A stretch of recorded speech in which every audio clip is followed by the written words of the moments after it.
What's up, everybody? Ryan Thomas live on the Thomas Take Sports Podcast. Today, Tuesday, September 24th, a lot of key storylines to dive into within the National Football League. Obviously, my Buffalo Bills 3-0, home in Orchard Park to take on the New England Patriots this upcoming Sunday. Big game, the biggest game of the season for Buffalo is always that first matchup versus the New England Patriots. The anticipation is in the air. It is palpable. We can feel it here in Western New York. Who is on the docket? The big, bad New England Patriots. If you felt like you needed any more motivation as a Buffalo Bill on that Buffalo Bills team, you got it. You're playing the Patriots this week. So I really am excited to dive into that matchup, and I definitely will, as the Bills fans know. But I really want to dive into a topic that I feel like deserves a lot of discussion, and that is the debut of two quarterbacks that played phenomenally in their NFL debuts, the New York Giants' Daniel Jones and the Carolina Panthers' very own Kyle Allen. Now, the circumstances of both of these quarterbacks, completely the opposite. The circumstances in which both Daniel Jones and Kyle Allen found their way into the starting lineup as the QB1, very, very different. Daniel Jones, first-round draft pick, looked at as the heir apparent to Eli Manning, and is playing far sooner than anyone had ever expected him to play. Whereas Kyle Allen, drafted late-round draft pick, steps into the shoes of Cam Newton due to the fact that Cam Newton has this Lisfranc injury on his foot, which is a very nagging injury, which is normally an injury that does demand surgery, but the Carolina Panthers have said that they are going to look into as many alternative options as they possibly can that do not include surgery on the foot of Cam Newton. So, only time will tell on this for sure in terms of how Cam Newton will, recover. How will he bounce back? What will be the next step for Cam Newton? But I am mightily impressed with the debuts of both Daniel Jones and Kyle Allen, and I really want to let it be known that I was not the biggest fan of Daniel Jones and the Daniel Jones pick by the New York Giants. But he has completely impressed me thus far. Most would say he is off and running. A lot of people, pundits out there, Marcus Spears of ESPN has gone on to say that Daniel Jones is better than Baker Mayfield. He's not impressed with Baker Mayfield's career so far and claims that Daniel Jones is better than him. Danny Dimes is this nickname that is being trademarked by most people, in the media. They're calling him Danny Dimes. I would suggest that Daniel Jones trademarks that nickname because that's a nickname that is going to be definitely used by a lot of networks out there. And I look at this glass half full with Daniel Jones. I want to temper my expectations. But in his first start, 26 of 40, 353 yards, 2 passing touchdowns, and a passer rating of 109. That's a pretty damn good stat line right there, right? So we really definitely have to salivate at that stat line, especially given the circumstances. We did not even expect this guy to be playing at this current juncture in his career, at this current point in his career. And here we are. He's playing. He's versatile. He's a very good player. And we expect him to only get better coming off a start like this. And I think that he definitely can. Now, the question is, will the New York Giants build around him? Will they continue to put the right pieces around him? I've said it with Josh Allen. I've said it with Baker Mayfield. I've said it with Kyler Murray. I've said it with Sam Darnold. You get the point. I've said it with every quarterback that has been selected these last couple drafts. It all depends on what's around him. Whether they feast or famine depends on what players are or are not around that talent. And Daniel Jones has some reinforcements coming his way in the form of Golden Tate, but he surely lost the biggest reinforcement in that offense in Saquon Barkley. Barkley projected to be out 4 to 8 weeks. A huge, massive blow to that of Daniel Jones and to that of fantasy owners around the country that drafted Saquon Barkley, most case first overall. So there you are, first overall draft choice. You take Saquon, and now he's out post week 3. What do? Hopefully you drafted some good enough running backs to take that spot, but players get hurt so easily in this league. It is amazing how often these players get hurt, and you got to feel for some of these players in these situations, but it is what it is. It's part of the game. But a dynamic to Daniel Jones that I think was often scoffed at is his ability to run the ball. I see a lot of similarities between Daniel Jones and Josh Allen. Both of those guys were scoffed at in college. Both of those guys played small schools. You can't really say Duke is a small school due to the fact that they're a basketball powerhouse per se, but their football program, not the most well-known, not the most notoriously well-known. And Daniel Jones was really a guy that flew under the radar for a lot of teams, but the Giants had a common connection between David Cutcliffe, who was the coach of Eli Manning at Ole Miss, a trainer for Peyton Manning in years past, quarterback coach for Peyton Manning in years past, and Duke head coach. There was a common denominator between Peyton, Eli, and Daniel Jones, which is the majority of the reason why the Giants felt like they could trust that pick in taking Daniel Jones. And I have heard so many media personalities, whether it's Max Kellerman, whether it's Boomer Esiason, whether it's such and such, saying, Dave Gettleman, hey, I'd like to come out here and I'd like to apologize and say, hey, I'm sorry that I squashed your pick, that I squashed the pick of Daniel Jones. I shouldn't have done that. That is the most ridiculous thing I've ever heard. This is Daniel Jones' first start, his first NFL start. Yes, as I said, I am mightily impressed with the start from Daniel Jones. Very impressed, no doubt about it. Extremely impressed, no doubt about it. But a lot has to happen in order for me to say, oh boy, I'm so sorry my take was not that positive for you. I'm so sorry my take wasn't what it needs to be or wasn't what it should have been. That is such a cop-out, and it's frankly, it's stupid at this point off of one start to completely say, hey, I'm sorry, that was my take. Now, I came out and said, during the 2018 draft that Baker Mayfield was sorry for jumping to that conclusion, but really now I wish I wouldn't have apologized or quote-unquote said my bad on that pick, because it wasn't my bad on that pick. It wasn't my bad at all in the slightest to have that be a situation, because Baker Mayfield has had a terrible start to his season. Baker Mayfield's had a terrible start to his second season. And really the most impressive rookie quarterback out of this class so far, you can take your pick between Lamar Jackson and Josh Allen. And all the media analysts and pundits said that we were fools for thinking that Lamar Jackson could be a franchise quarterback, and we were fools for thinking that Josh Allen could be a franchise quarterback. And both of those guys have proven the majority wrong, and I'm very, very thankful for that. Obviously, as a Bills fan and as a fan of Lamar Jackson, a guy that I think the glass is half full with that guy, plenty of room for him to grow and to get better and to be a better player and to just flourish as the years go by here. So I think that there is a lot of reasons to think that that this can be a situation where Daniel Jones can get better, but it all depends on whether or not the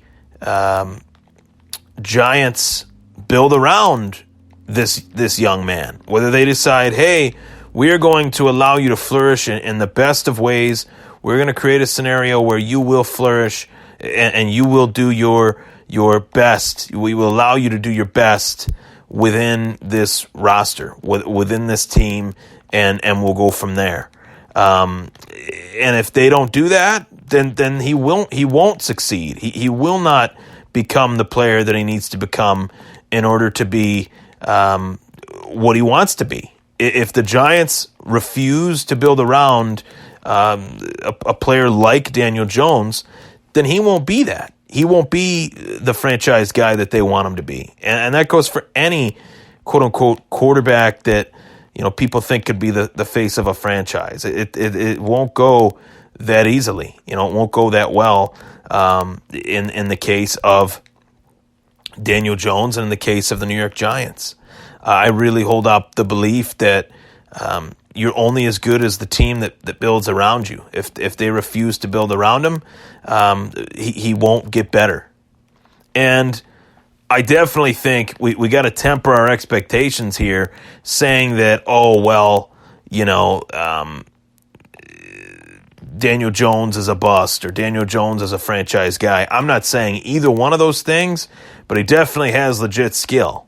There's no doubt about that. He definitely has the ability to be that guy, to be a linchpin type player that could really impress for many years to come. He definitely has that ability, definitely has that opportunistic capability where he wants to make the most of every opportunity that he has, and he's doing that. He's definitely doing that. Taking the reins from Eli Manning is not easy. This is, all the hate that gets thrown around at Eli. This is probably the best quarterback in Giants history. This is probably the best New York Giants quarterback. So we give him the benefit of the doubt in this instance, and only in this instance will we do that. Only in this instance will we give him the benefit of the doubt. But I truly feel that you have a good talent there in New York that can get better. He's got traits. He can move. He can extend plays. He can be a guy that will help you build as a season wears on, as we move forward throughout this season. So I'm excited. I'm very excited for the fact that the Giants do seem to have a player that can be decent. The question is, will he continue to grow? Will he continue to get better? Will the Giants put the right pieces around him? And that's the only doubt that I have as a football analyst, whether or not they will do what they need to do, whether or not they will put Daniel Jones in the right spot. Now, switching gears here to the Carolina Panthers, I have a buddy out there by the name of Zach Troutwine that I know will listen to this podcast. He is an avid, diehard Gardner Minshew fan, as well as a Dallas Cowboys fan. Diehard of both, wants to see both do well. He specifically said to me, hey, I really like this Gardner Minshew guy. I think he can be a decent player. I think he can be somebody that'll be good for Jacksonville. He's legit. He's this, he's that. I say, okay, Zach, I agree with you. I think he's legit, but let's temper our expectations. Well, he's been pretty good so far, but let's temper our expectations. But he's going to be very interested in this take, and I'm going to give it to him. I think you only have a short amount of opportunity here to dive into a player that I really feel will be a guy that will be done in the NFL for only, will only be playing in the NFL for a couple more seasons. And that is Cam Newton. I have a real fear. I have a real thought that Cam Newton is done. That Cam Newton's we have seen the last days of Cam Newton in the National Football League. Now, I could be out of my mind in saying that. I could be a little bit overzealous in saying that, and could be a little bit extreme for me to say that. But is it? How extreme is it for me to say these things? How extreme is that fact that Cam Newton could be done? That Cam Newton most likely will be done in the very near future. Now, this injury, this Frank injury, is not an injury that you just scoff at and hold out hope will go away. This is an injury that, under most circumstances, would require some sort of surgery. And for whatever reason, as I said earlier, the Carolina Panthers do not want to do that. They don't want Cam Newton to be out as long as he might be out for. They want him in there. They want him playing.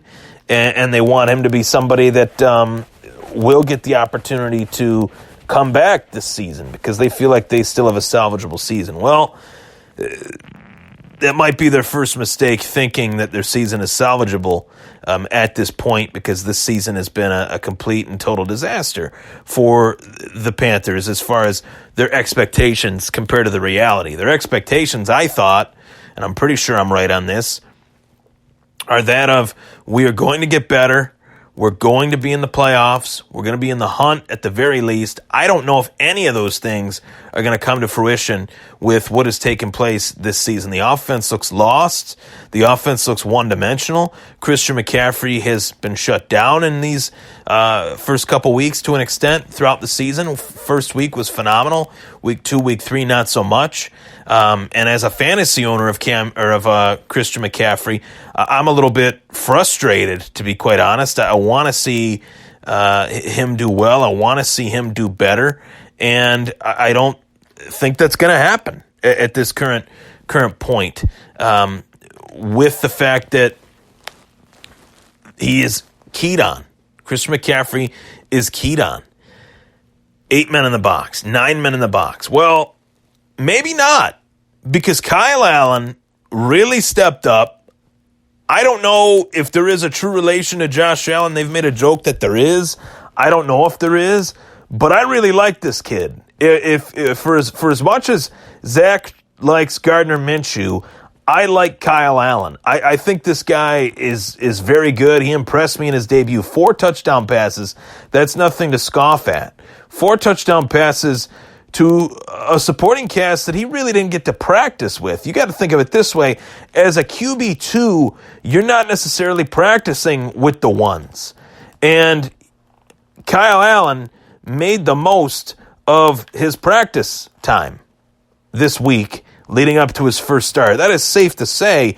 Kyle Allen most definitely made the most of his practice time with a supporting cast that he has working with him, working with the ones with the Carolina Panthers. Because he was accurate, he threw his passes on time, and he looked like a guy that frankly knows the offense, that knows and understands the offense. And I enjoyed watching him play within this team. I think he gives the Carolina Panthers the best chance to win, which is another reason why the Carolina Panthers should not be in any hurry to bring back Cam Newton. I do not think at all they should be in any hurry to bring back Cam Newton. I'll never say that at this current point. But if they're not in any hurry to bring back Cam Newton, how much does Cam Newton actually have left in the tank? That is a real question at this current point for the Carolina Panthers.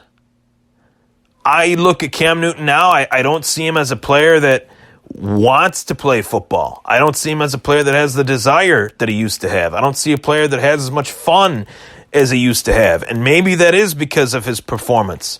Maybe that is because of the injuries. We've heard guys like Andrew Luck say it. We've heard guys like Rob Gronkowski say it. This game takes something out of you that you can't even describe. The injuries, the preparation, the hard work it takes to really try to thrive on all levels and to have the injuries that you could have and to go through all that and then to get another injury, come back and get another injury. It is mentally taxing. It's a toxic situation for any pro athlete. But that is the game. That is the game that is played today. That is something that, as fans, we can't really sympathize with. For what, I can sympathize with it because I feel bad for some of these guys that do get hurt.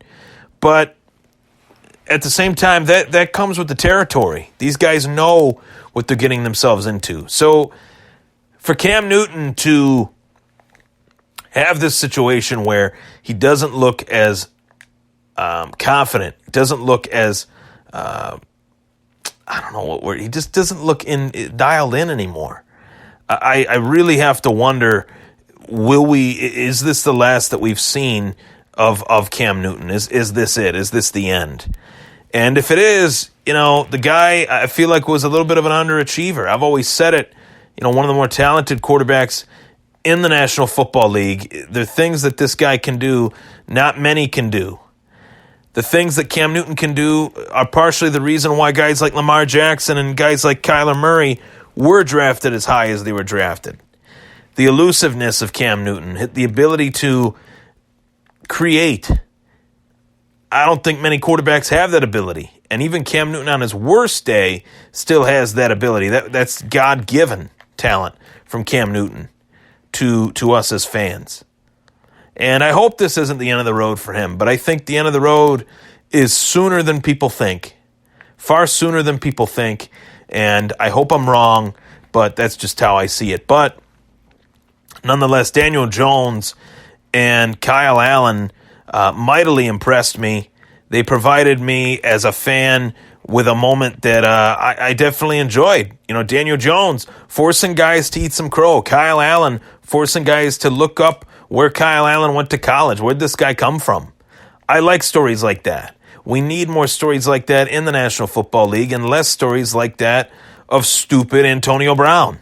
Frankly, I'm sick of talking about the guy. I don't want to talk about the guy. The guy threw away a career that I would honestly just give anything to have a career like that. And this guy threw it away. Most of us have dreams of playing in the NFL that are never fulfilled. As kids, we want to be in the NFL. We want to do the dances in the end zone. Whereas, Antonio Brown had that dream. Antonio Brown threw that dream down the toilet and flushed it. So let's give time to guys that want to be out on that field, guys that want to be out there and throw out the blood, sweat, and tears for their teammate. Guys that want to impress, the guys that want to persevere, the guys that want to survive within the National Football League. Antonio Brown, the best in his craft, decided that it wasn't enough, wasn't good enough. He needed more. Well, good riddance, dude. I'm Ryan Thomas. It was the Thomas Take. Take care. You can follow me on Twitter at Ryan Thomas Take as well. Like the podcast on Spotify. Follow it on Spotify. Like it on Facebook. This is the Thomas Take Sports Podcast. And yes, I do not come to take part. I only come to take over your mind, allow you to hear a new, different sports perspective, and one that I hope you enjoy tuning into. One that I hope that you tune into from here on out. Take care, everybody.